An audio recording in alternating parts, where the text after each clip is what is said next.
好来，乡亲继续要来看是这个大台北地区的大屯火山。中央研究院证明是挖火山了后，嘛找到火山的通道。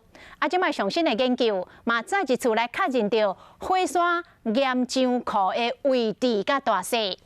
讲这个火山喷发的地点，有可能是七星山，也或是风翠山。这个几率上悬的是大杨坑。一旦火山来喷发，会向新北市的金山，也或是北投甲天母的方向来流动。也毋过嘛，免伤过惊讲，这个火山观测站的主任讲，大屯火山即摆活动是真正常，而且这个火山爆发进前会有真密集的地动，会有几啊天，甚至是有几啊礼拜的应变的时间。摕监测器伫小油坑口喷气的所在采去测温度。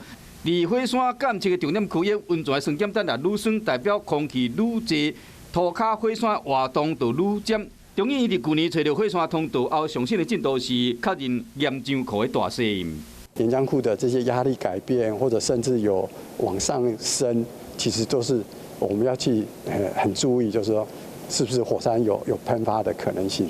研究团队用4档建立台湾阵列，将影像的观测为平面升级到立体，确认这个岩浆库，而且这个位甲进前位是差不多类似圆形的这个牛铃管啊，差不多是直径8公里，高有12公里，面积甲北投区差不多，体积比进前估计较小。因过4档前估计是深度伫地面20公里深，上新的结果是8公里。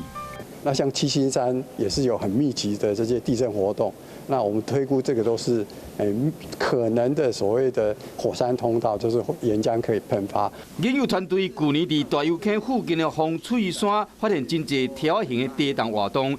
虽然火山喷发的地点无度讲又甲真准，不过火山爆发会使事先预警，透过科技持续监测。目前政府已经定出火山喷发消息发布的作业要点，就是要进前一步做避难甲应对。